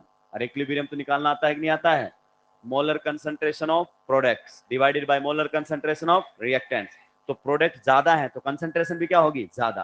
तो के equilibrium will be greater than 1, reaction forward direction में जाएगी। पता है इसका कारण क्या है, क्योंकि दोनों स्मॉल एटम है, इनको कोई दिक्कत नहीं है। दूसरा, अगर मान लीजिए हमने एक H को हटाकर यहां तो रखा H और एक क्या लगा दिया है, CH3। अब रुकेंगे और मुझे बताएंगे इसको क्या बोलते हैं हम, एसिटल्डिहाइड। क्या बोलते हैं हम इसको, एसिटल्डिहाइड। आप बताइए एसिटल्डिहाइड जल्दी रिएक्ट करेगा, मतलब फास्ट रिएक्ट करेगा, या फिर आपका फॉर्मल्डिहाइड वाटर के साथ, कौन ज्यादा रिएक्टिव है, फॉर्मल्डिहाइड। और ये रिजल्ट आपको यहां पर भी देखने को मिलेगा। अभी भी रिएक्शन कहां जा रही है, फॉरवर्ड डायरेक्शन, बट इतनी ज्यादा नहीं। इस एरो की भी लेंथ बढ़ा दी मैंने, इसका मतलब अब धीरे धीरे बैकवर्ड में लौटने लगेगी। तो यहां पर आपके सामने रहेगा H, यहां पर कौन रहेगा, CH3। अगर ऑक्सीजन पर जोड़ेंगे H तो कार्बन पर कौन जोड़ देंगे, OH। क्लियर, अभी भी मामला बचा हुआ है, क्योंकि एक साइड कौन है, हाइड्रोजन, कम हिंड्रेंस देता है। तो ये लगभग हमारे सामने 57% के आसपास रहता है। देखो 99 से सीधा 57% पर गिरा है। और अगर लास्ट रो में इस साइड से दूसरे नंबर वाले, क्या हो रहा है, हेयर स्टाइल तो ऐसे रही राक्षस जैसे दो एरोप्लेन के बीच में आ गया हो, यूं निकल गई। खैर ये आपका निजी मामला है, आप कैसे भी हेयर स्टाइल ले सकते हैं, उससे मुझे कोई आपत्ति, लेकिन मुझे जो आप एक्टिविटी कर रहे हैं उससे आपत्ति है। हेयर स्टाइल आप कैसे भी ले, मुझे उससे कोई आपत्ति, माफी चाहूंगा आप पर इस पर कमेंट किया, लेकिन बाजू वाले को क्या समझा रहा है, हैं बातें तो हो रही है ना। जैसे मैं यूं मुड़ता हूं तू उधर मुड़ता है, तेरा रिफ्लेक्शन इधर दिखता है भाई। जैसे मैं यूं लिखने जाता हूं, पीछे बैठे हुए सबकी मुंडी दिखती है मुझे इधर, मेरी मुंडी यूं होती है और तेरी मुंडी या तो इधर घूमती है या उधर घूमती है। अगर तुझे ये लगता है कि मुझसे अच्छा पढ़ा सकता है तो मोस्ट वेलकम, आधी सैलरी शेयर कर लूंगा मैं, ठीक है। और तुझे लगता है कि नहीं पढ़ा सकता तो मेरे भाई मुझे पढ़ाने दे, ठीक है। दोबारा नहीं मुड़ेगा ना, नहीं समझ में आ रहा तो अभी आगे से जा सकता है, कोई दिक्कत। मैं ये नहीं कह रहा कि तेरे को सारा ही समझ में आ रहा होगा, लेकिन जिनको समझ में आ रहा है उनको डिस्टर्ब मत कर। अब तूने 2 मिनट खराब करवा दिए जिनका कोई आउटपुट नहीं है। चलिए, तो आप देखिए आपने H हटाकर CH3 लगाया तो इसकी रिएक्टिविटी क्या हुई, कम, और रिएक्शन कहां लौटने लगी, धीरे धीरे पीछे। और अगर हम दोनों साइड CH3 लगा दें तो भाई साहब कीटोन्स में तो हिंड्रेंस क्या होती है, कमाल की। अगर यहां हिंड्रेंस है तो वहां तो मिलेगी ही मिलेगी। अगर अब आप रिएक्शन करवाते हो और अगर आपने इक्विलिब्रियम चैप्टर पढ़ा है तो एरो से आपको बहुत कुछ पता चल चुका है। रिएक्शन कहां लौटेगी अब पूरी की पूरी, बैकवर्ड डायरेक्शन में, क्योंकि अब आ चुके हैं CH3 बल्कि ग्रुप, और अब इन OH को यहां पर एडजस्ट होने की जगह नहीं मिलेगी। ये खुद आपका होता है मोर देन 99%, ये खुद ही रहता है। एक तो ये कॉन्सेप्ट हमारे सामने है। जब भी चीजें इक्विलिब्रियम में होती है तो एक कॉन्सेप्ट और भी होगा, उससे मैं आपको समझा सकता हूं, दैट इज स्टेबिलिटी कॉन्सेप्ट। अगर आपके कार्बोनिल कंपाउंड्स की स्टेबिलिटी बढ़ेगी, अगर इनकी स्टेबिलिटी बढ़ी तो रिएक्शन कहां पर आने लगेगी, बैकवर्ड डायरेक्शन। अब समझना, जबरदस्त पॉइंट मैं आपको बताऊंगा, और जो बातें होंगी वो कैसे होंगी, एक्सक्लूसिव। यस, इसमें कोई डाउट नहीं है। अगर मैं आपके सामने ये दो एल्कीन दे रहा हूं, दोनों में से बता सकते हैं कि किसकी स्टेबिलिटी ज्यादा है। सेकंड, एग्जैक्टली सही आंसर दिया आपने। आप बोलोगे सर इसमें अल्काइल ग्रुप है, प्लस H इफेक्ट लगाएगा, इलेक्ट्रॉन रिलीजिंग है तो क्या करेगा, स्टेबलाइज, इसकी स्टेबिलिटी ज्यादा है। ऐसा ही अगर आप किससे बात की जाए, मान लीजिए CO बॉन्ड है, यहां पर हमने लगाया है H और यहां पर हमने लगाया है CH3, फिर से हमारे सामने CO बॉन्ड है, यहां पर हमने लगा दिया CH3 और यहां पर हमने लगा दिया CH3। अगर मैं आपसे पूछूं कि कौन से कार्बोनिल कंपाउंड की स्टेबिलिटी ज्यादा है, तो नीचे वाले की। जैसे कार्बन कार्बन डबल बॉन्ड को अल्काइल ग्रुप स्टेबलाइज करते हैं, वैसे ही कार्बन ऑक्सीजन को भी स्टेबलाइज करेंगे। तो ये ग्रुप कौन से हैं, इलेक्ट्रॉन रिलीजिंग। कौन से हैं, इलेक्ट्रॉन रिलीजिंग। इस CO बॉन्ड को क्या करेंगे, स्टेबलाइज। मतलब इसकी स्टेबिलिटी क्या है, ज्यादा। इसकी स्टेबिलिटी क्या है, ज्यादा। इसीलिए ये कम रिएक्टिव भी होते हैं। इलेक्ट्रॉन रिलीजिंग ग्रुप इसको स्टेबलाइज कर देते हैं, इसलिए रिएक्शन करना पसंद नहीं करता। और इलेक्ट्रॉन विड्रॉइंग लगा दिए तो डिस्टेबलाइज करेंगे और वो रिएक्शन करना शुरू कर देगा। तो आप देखो, जैसे जैसे आप नीचे आ रहे हो स्टेबिलिटी बढ़ रही है, इसीलिए इक्विलिब्रियम पीछे की तरफ आ रहा है। मोर स्टेबल जहां होगा इक्विलिब्रियम उधर ही शिफ्ट होने की कोशिश करेगा। अब अगर मैं आपसे पूछूं कि मुझे इक्विलिब्रियम को फॉरवर्ड डायरेक्शन में ले जाना है, किस में ले जाना है, एक ही तरीका है कि आपके कार्बोनिल कंपाउंड को किसी तरीके से क्या कर दो, अनस्टेबल। अगर ये अनस्टेबल होगा तो रिएक्शन उनकी तरफ लौटने लगेगी। या फिर आपके हाइड्रेट में कुछ ऐसी बात लाइए कि जो कमाल का स्टेबल आपको दिखाई दे, क्योंकि इक्विलिब्रियम तो शिफ्ट होता है किसकी तरफ, स्टेबिलिटी की तरफ। तो आप देख रहे हैं नीचे आने पर स्टेबिलिटी बढ़ रही है, नीचे आने पर अगर अपन बात करना चाहें स्टेबिलिटी बढ़ रही है, और जैसे जैसे स्टेबिलिटी बढ़ रही है इक्विलिब्रियम कार्बोनिल कंपाउंड्स की तरफ आ रहा है। तो आपसे एक क्वेश्चन पूछेगा कि किसके केस में हाइड्रेट स्टेबल बनेगा, ऐसा क्वेश्चन हमारे सामने बनेगा, जिसमें लोग अलग अलग क्वेश्चन के लिए अलग अलग एक्सप्लेनेशन देते हैं, हर क्वेश्चन की अलग कहानी सुनाएंगे। अपने को कोई कहानी सुनने की जरूरत, एक ही पॉइंट है, अगर किसी कारण से आपका कार्बोनिल कंपाउंड क्या हुआ, अनस्टेबल, इक्विलिब्रियम फॉरवर्ड की तरफ शिफ्ट हो जाएगा। और कोई दूसरा रीजन, पहले इसको नोट डाउन करेंगे फिर आगे बढ़ेंगे।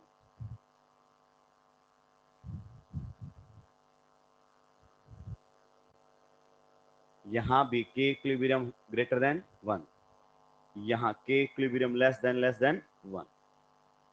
प्रोडक्ट ज्यादा बनेगा तो के इक्विलिब्रियम ग्रेटर देन 1, और प्रोडक्ट और रिएक्टेंट बिल्कुल बराबर है तो के इक्विलिब्रियम किसके रहेगा, 1 के बराबर। उस पॉइंट को क्या बोलते हैं, ये आपका गलत सवाल, हमसे क्वेश्चन पूछ रहे हो। जाते जाते कम से कम आप इतना तो सीख जाते कि हमसे क्वेश्चन नहीं पूछना, हम आपसे आज तक नहीं पूछे कभी। ये बात भी सही है, चाहे हमें कितना भी समझ में आया हो, लेकिन हमने आपसे कभी क्वेश्चन नहीं किया कि ऐसा हो तो कैसा होगा।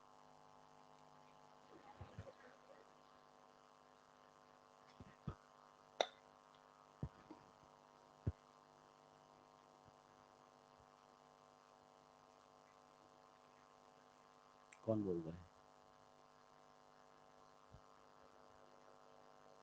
निपटा दिया है क्या। तो एक तो आपका जो फॉर्मल्डिहाइड है ना, वो स्टेबल हाइड्रेट बना रहा है। स्टेबल हाइड्रेट का मतलब जिसमें हाइड्रेट की क्वांटिटी आपके कार्बोनिल कंपाउंड से क्या रहेगी, ज्यादा। इक्विलिब्रियम कहां रहेगा, फॉरवर्ड डायरेक्शन। निपटा दिया है क्या।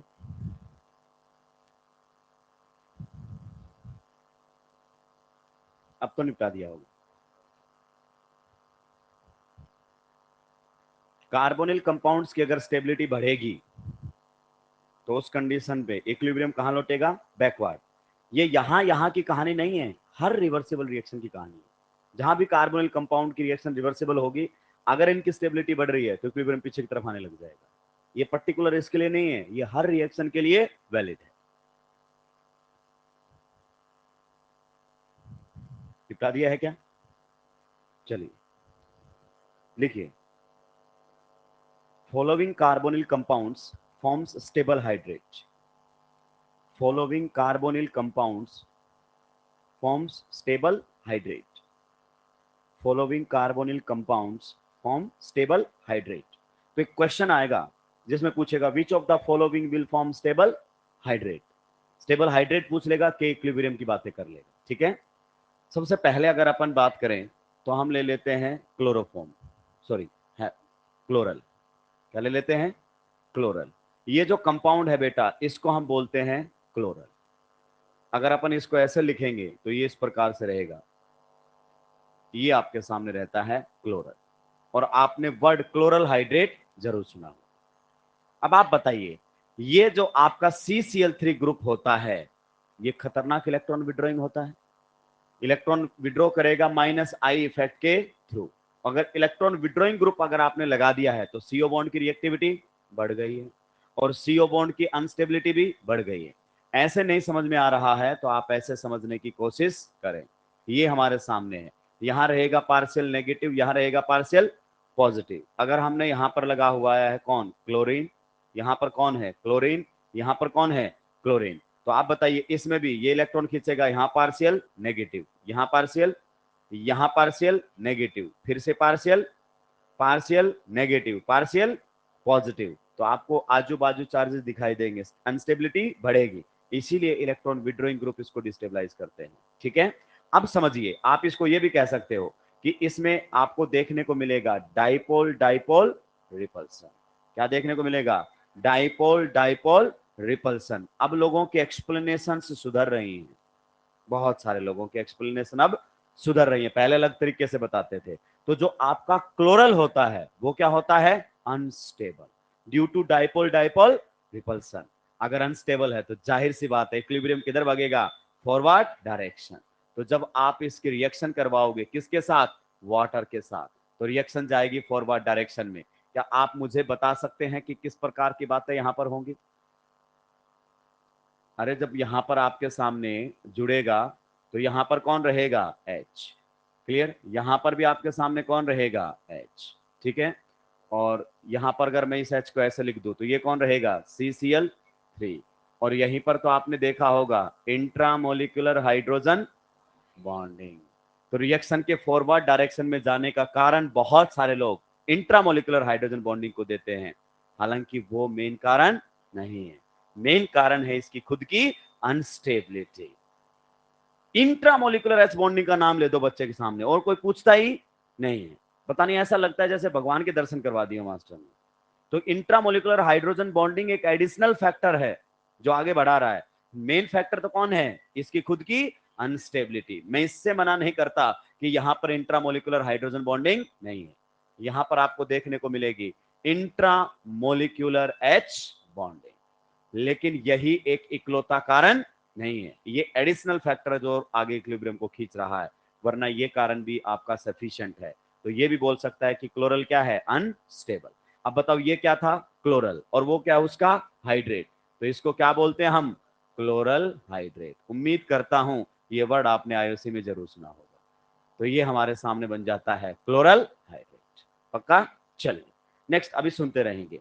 अगर मान लीजिए हमारे सामने कुछ इस प्रकार से यहां फ्लोरीन लगा दिया जाता, क्या जाता? CF3। तो ये तो रिएक्टिविटी को और बढ़ा देता, क्योंकि CF3 तो और भी स्ट्रॉन्ग इलेक्ट्रॉन विड्रॉइंग ग्रुप है कि नहीं है। तो इस केस में भी रिएक्शन कहां पर दौड़ कर जाती? Forward direction.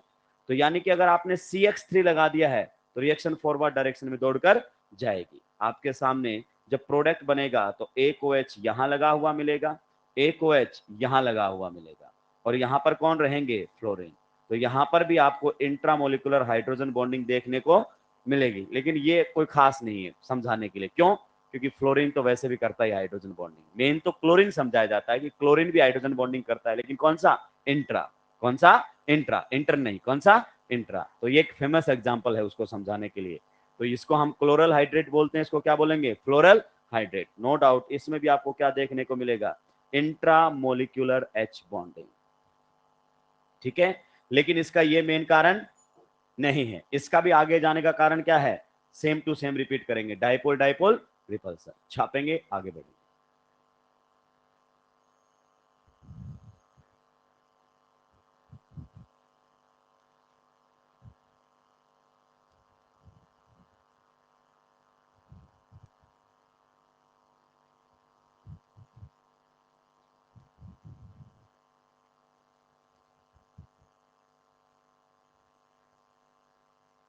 निपटा दिया है क्या,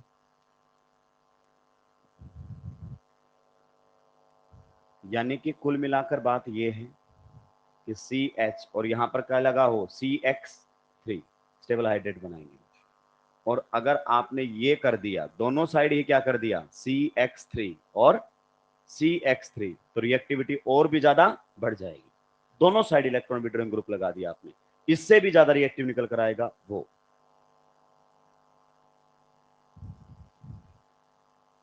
निपटा दिया है क्या। तो हमें अलग अलग एक्सप्लेनेशन ढूंढने की जरूरत नहीं है, हम एक एक्सप्लेनेशन के साथ आगे बढ़ेंगे। अगर आपका कार्बोनिल कंपाउंड किसी कारण से अनस्टेबल है तो इक्विलिब्रियम कहां जाएगा, forward direction, that's it. Hydrogen bonding is additional advantage. मैं ये नहीं कहता कि हाइड्रोजन बॉन्डिंग नहीं है, बट वो एडिशनल एडवांटेज है।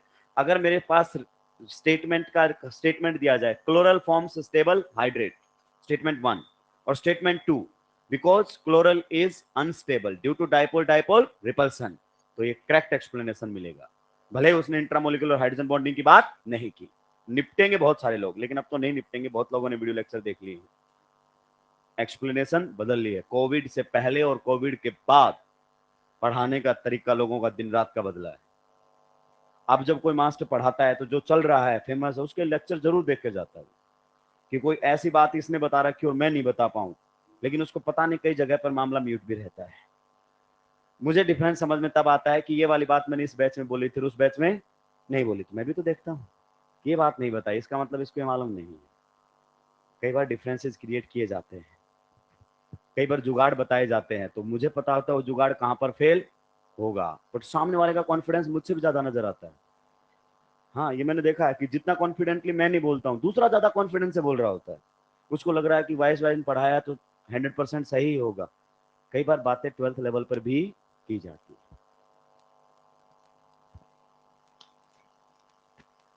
आगे बढ़े, चलिए। नहीं, कोई बात नहीं।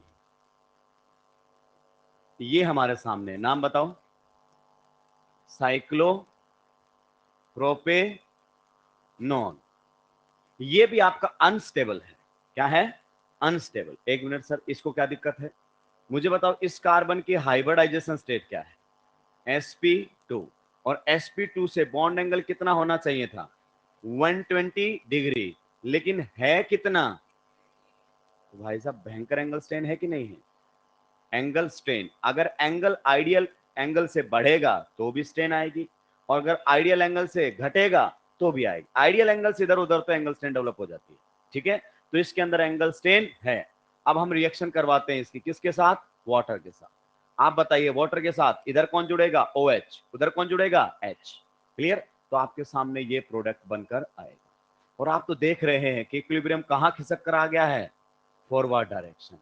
एरो ही बता रहा है फॉरवर्ड चला गया है।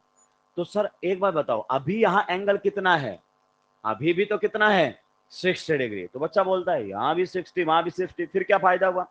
लेकिन मैं तो नीचे लिख देता हूं, ड्राइविंग फोर्स इस रिएक्शन का क्या है, रिलीफ इन एंगल स्ट्रेन। क्या लिख दिया है, रिलीफ इन एंगल स्ट्रेन, ये मैंने लिख दिया है ड्राइविंग फोर्स। तो बच्चा बोलता है कहां हुआ, एंगल तो क्या है, सेम। अरे मेरे भाई हाइब्रिडाइजेशन चेंज हो गई। What is the hybridisation state of this carbon, sp3, और आइडियल कितना होना चाहिए था, 109.5 डिग्री। यहां 120 होना चाहिए था, लेकिन है कितना, 60, सीधा 60 डिग्री का एंगल स्टैंड है। यहां होना कितना चाहिए था, 109, और है कितना, 60, तो 49 डिग्री का है। 10 डिग्री का रिलीफ मिला कि नहीं मिला। तो रिलीफ इन एंगल स्टैंड यहां पर कारण है। आगे बात समझ में, तो हाइड्रोजन बॉन्डिंग तो बात यहाँ करते भी नहीं है। तो कारण हम सेम बताएंगे, ये अनस्टेबल होगा तो इक्विलिब्रियम आपका फॉरवर्ड डायरेक्शन में शिफ्ट होगा ही होगा। चलिए नेक्स्ट अगर अपन बात करें, ध्यान से सुनना इसके बारे में भी, इसमें अलग अलग तरीके के क्वेश्चंस आपसे पूछे जाएंगे, ढेर सारे सीओ यहाँ पर दिए जाएंगे, ढेर सारे, ठीक है, इस प्रकार से ढेर सारे सीओ बॉन्ड यहाँ पर रहेंगे। अगर मैं वाटर की रिएक्शन करवाऊं तो सबसे पहले मुझे बताओ कि वाटर कौन से सीओ पर रिएक्ट करेगा, कौन से सीओ बॉन्ड की रिएक्टिविटी सबसे ज्यादा है। अगर मैं इन पे नंबरिंग कर दूं ऐसे मतलब ऐसे ही 1 2 3, तो कौन से सीओ बॉन्ड पर रिएक्शन होनी चाहिए? This is not IUPAC numbering. Second, कितने लोग सेकंड के साथ जाना चाहते हैं? अंदर से करेक्ट आंसर। अरे भाई सीधी सी बात है, इधर से इसका कैसा इफेक्ट लगेगा? प्लस आर, रिएक्टिविटी कम नहीं हो जाएगी क्या? इसका भी कैसा इफेक्ट लगेगा? प्लस आर, रिएक्टिविटी कम। दूसरी बात, यहां कैसा चार्ज है? पार्शियल नेगेटिव, यहां पार्शियल, और भाई साहब सीओ बॉन्ड इलेक्ट्रॉन खींचेगा कि नहीं खींचेगा? पॉजिटिव चार्ज के मैग्नीट्यूड को बढ़ाएगा। फिर से ये सीओ बॉन्ड भी तो इलेक्ट्रॉन्स खींचेगा माइनस आई के थ्रू, तो सबसे ज्यादा पॉजिटिव चार्ज कार्बोनिल कार्बन पर इस पर मिलेगा, इसलिए इसकी रिएक्टिविटी सबसे ज्यादा। अब बताइए, अगर यहां पर आपके सामने एडिशन हो गया, क्या हो गया? एडिशन यहां पर अगर आप लोगों के सामने हो गया तो प्रोडक्ट क्या बनकर आएगा? बाकी के तो पर कोई फर्क पड़ेगा ही नहीं, एज इट इज रहेंगे। और यहां पर एक साइड तो जुड़ जाएगा कौन? एच, और एक साइड कौन जुड़ जाएगा? ओ एच, ये आपके सामने रहेगा।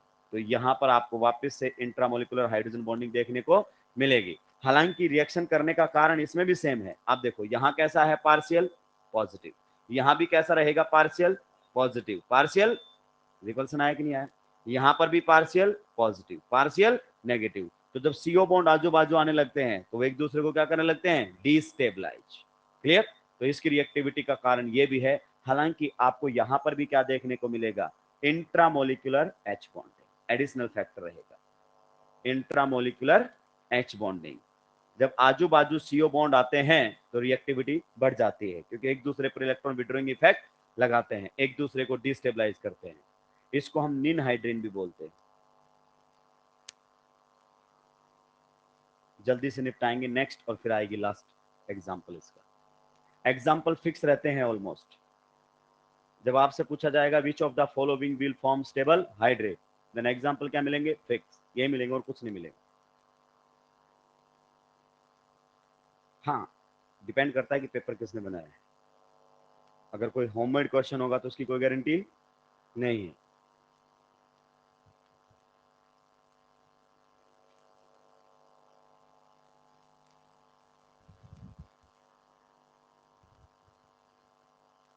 निपटा दिया है क्या मेरे भाई? कल और परसों की क्लास बहुत इंपॉर्टेंट रहेंगी इस चैप्टर में। कल की क्लास में क्वेश्चन करवाया जाएगा जो पूछा गया था नीट 2016, अच्छे अच्छे लोगों को निपटा दिया था। अच्छी बात क्या है कि अभी तक समझ में नहीं आया है। सही बात कह रहा हूं, मैं बच्चों को समझा देता हूं लेकिन कोई मुझे समझाने वाला नहीं मिला है। मतलब समझ रहे हो? बच्चों को तो कोई भी समझा लेगा क्योंकि आंसर पता है, आंसर, लेकिन जो मेरे डाउट है उस क्वेश्चन को लेकर वो किसी ने क्लियर नहीं किए हैं। बहुत सारे बच्चे, मैंने बहुत सारों ने उसके वीडियो सॉल्यूशन भी बनाए, बहुत सारे करवाते भी हैं क्लास के अंदर। मैं डिस्कशन भी करता हूँ कि यार मेरे को समझा दो ताकि मेरा कॉन्फिडेंस थोड़ा बढ़ जाए। तो बोलते तू हमसे पहले ज्यादा जान रहा है, हम तो इतने भी नहीं बताते, हमको आंसर पता ही आया था, खत्म। और ऑर्गेनिक और इनऑर्गेनिक की सीधी सी बात है, आंसर पता हो फिर एक्सप्लेनेशन तो ढूंढ लेंगे। बहुत सारे ऐसे क्वेश्चन नीट 2016 ने दिए जो आज तक हम लोगों के लिए भी मुसीबत बनी हुई है। हम बता के चले जाते हैं, बच्चे को समझ में भी आ जाता है, क्योंकि बच्चे के दिमाग में वो डाउट थोड़ी आएंगे जो हमारे दिमाग में है। हमारे दिमाग में डाउट आते रहते हैं, बच्चा कॉन्फिडेंट हो जाता है। निपटा दिया है क्या? चलिए नेक्स्ट और लास्ट अगर अपन बात करें,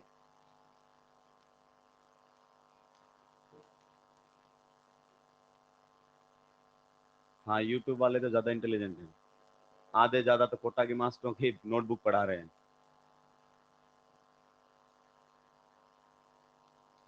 सामने नोटबुक रखते हैं और पढ़ाते रहते हैं। कोई गलती से उनकी नोटबुक उठा ले जाए, लेक्चर करना भारी पड़ जाएगा। अब इसमें भी कोई मेरे को घिसीट लेगा। चलिए आगे बढ़ते हैं। पहले बताओ, दो तीन तीन CO बॉन्ड है, किस पर रिएक्शन होनी चाहिए? कौन से पर रिएक्शन होनी चाहिए? बीच वाले की रिएक्टिविटी सबसे ज्यादा। ये इलेक्ट्रॉन्स क्या कर रहा होगा? विड्रॉ। ये भी क्या कर रहा होगा? यहाँ पार्शियल पॉजिटिव, यहाँ पार्शियल नेगेटिव, यहाँ पार्शियल पॉजिटिव, यहाँ पार्शियल नेगेटिव, यहाँ पार्शियल पॉजिटिव, यहाँ पार्शियल। तो इस पर जो पार्शियल पॉजिटिव इधर और इधर दोनों साइड से रिपल्सन फील करेगा। क्लियर? ऐसा नहीं समझ में आ रहा तो पीएच को भूलना मत, ये फिनाइल है मेरे भाई। और ये कैसा इफेक्ट लगाएगा? प्लस आर, रिएक्टिविटी को क्या कर देगा? कम। तो बीच वाले CO बॉन्ड के ऊपर क्या होना चाहिए? एडिशन। तो बीच वाले CO बॉन्ड के ऊपर हम क्या करवाने वाले हैं? एडिशन। ये हमारे सामने कुछ इस प्रकार से रहेगा। इसको थोड़ा सही तरीके से बनाते हैं।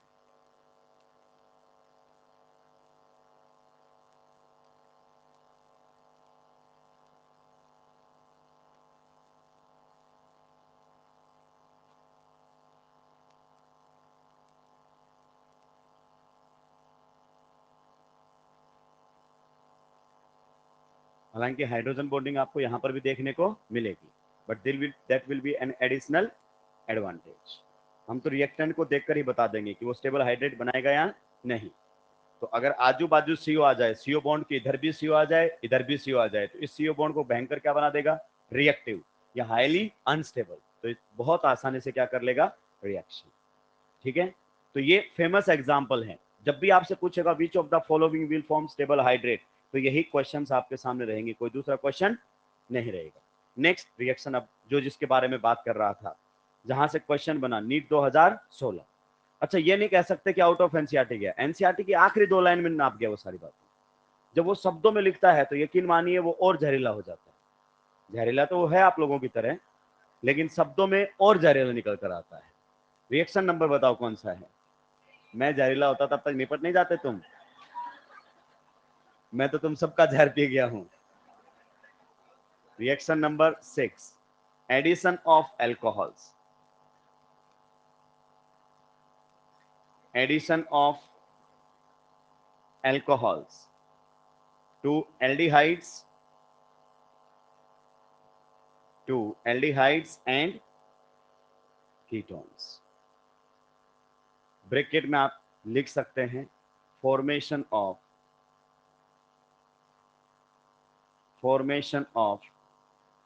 Acetal, ketal and hemiacetal oblique Hemy कीटल।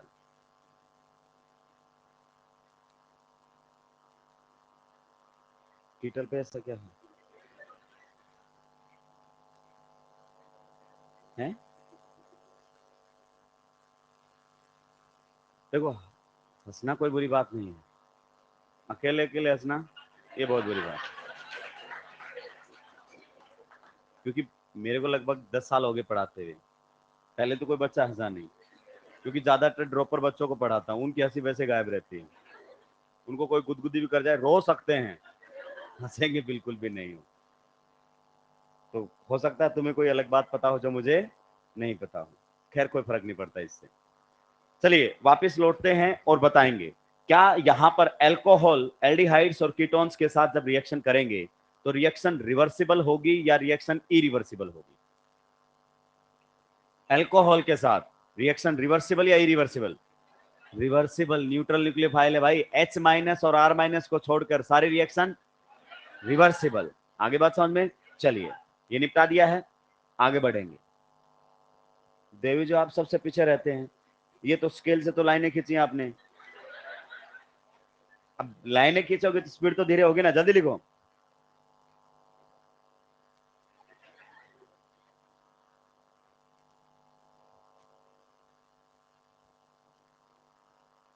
अभी हम समझेंगे एसिटल क्या होते हैं, कीटल क्या होते हैं, हेमी एसिटल क्या होते हैं, हेमी कीटल क्या होते हैं।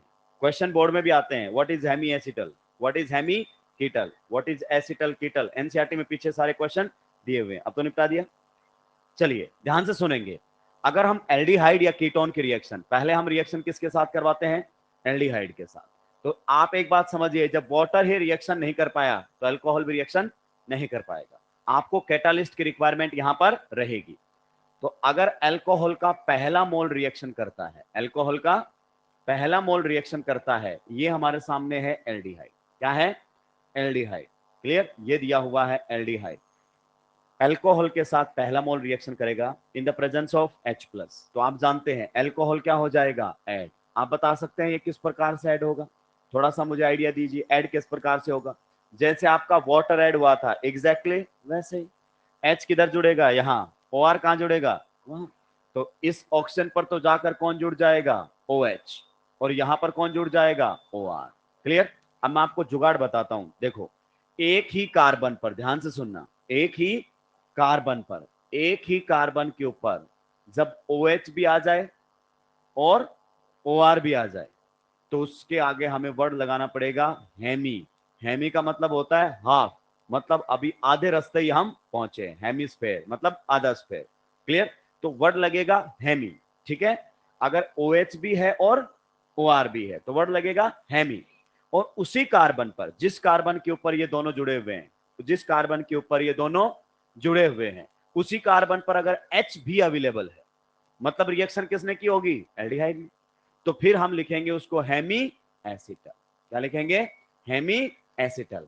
ठीक है? ध्यान से सुनना।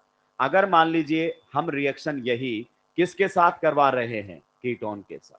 तो ये हमारे सामने है कीटोन। कीटोन में कार्बोनिल कार्बन पर कोई H नहीं होता।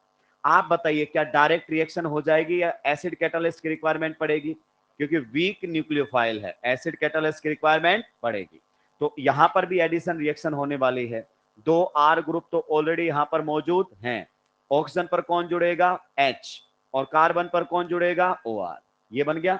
देखो, एक ही कार्बन पर OH भी है और OR भी है, तो हेमी वर्ड तो लगाना ही पड़ेगा। मतलब अभी हम आधे रास्ते गए हैं। क्या लिख दिया है? हेमी।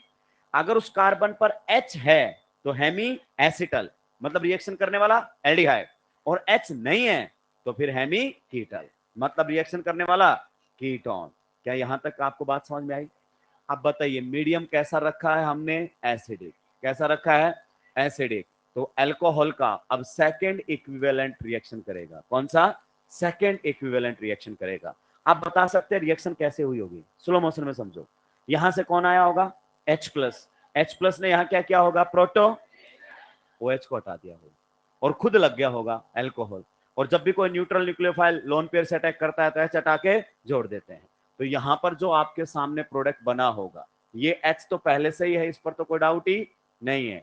एक OH OR पहले से ही था और दूसरे OH को हटाकर भी कौन आ गया? और बाहर कौन निकल जाएगा? वाटर। निकल गया कि नहीं निकल गया? इसमें अगर यही रिएक्शन आगे हुई होती, सेकंड इक्विवेलेंट अगर अल्कोहल का रिएक्ट कर जाता, तो बताओ कैसे रिएक्ट किया होगा? अगली क्लास में हम मैकेनिज्म भी पढ़ेंगे, लेकिन बिना मैकेनिज्म के समझो थोड़ा सा। H प्लस ने यहां क्या किया होगा? Proto OH2 plus leaving group, bond तोड़कर बाहर, और इसने अटैक करके बॉन्ड बना लिया होगा। क्लियर? तो यहां पर ये तो मामला एज इट इज रहेगा। दोनों R, ये तो स्टार्टिंग मटेरियल से आए। यहां भी कौन है? OR। यहां भी कौन है? OR। देखो, एक ही कार्बन पर कितने OR आ जाएं? दो। एक ही कार्बन पर कितने OR आ जाएं? दो। तो कंफर्म है, या तो वो एसिटल है या फिर वो पूरी रिएक्शन हो चुकी है। आगे बात समझ में? वाटर यहां पर भी रिलीज होगा ना, वाटर तो यहां पर भी बाहर निकलेगा। तो या तो वो एसिटल है या कीटल है। एसिटल वर्ड पहचानने के लिए जिस कार्बन पर हम बात कर रहे हैं उस पर H होना जरूरी है। एक ही कार्बन पर OH भी और OR भी, उसी कार्बन पर H भी है, तो फिर वो हेमी होगा और हेमी एसिटल होगा। और एक ही कार्बन पर दो OR, या तो एसिटल या कीटल। अगर H है उस पर तो क्या रहेगा? एसिटल। और H नहीं है तो क्या रहेगा? कीटल। क्या ये बात आपको समझ में आ गया है? एनसीईआरटी ने इनकी डेफिनेशन बहुत कमाल की लिखी है। ये तो आपको पहचानने का तरीका बताया गया है। क्या बताया गया है? तरीका। ये कोई डेफिनेशन नहीं है। अगर बोर्ड में क्वेश्चन आता है व्हाट इज एसिटल और आप लिखकर आ गए एक ही कार्बन के ऊपर दो OR, उसी पर H, क्रॉस मार के 0 मार्क्स।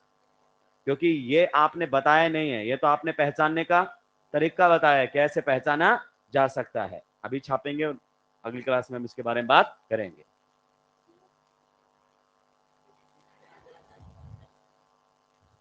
तो सुधरेगा नहीं। अभी तक तो शायद इस क्लास में मैं किसी का दुश्मन नहीं। हाँ, तो जाते जाते क्यों दुश्मन बनाना चाहते हो?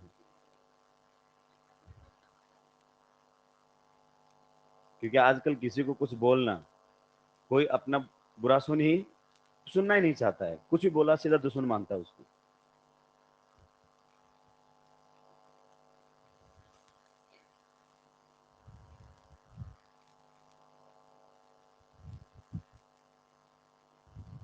निपटा दिया है क्या? ठीक है, तो बाकी की बात करेंगे हम नेक्स्ट क्लास में। टीएलपी अल्काइल हैलाइड, थोड़ा सा करंट पोर्शन रिवाइज किया करो और फिर जो काम मिला है उसको सॉल्व करने की कोशिश किया करो। जो क्वेश्चंस नहीं बने वो डायरेक्ट मुझसे पूछो।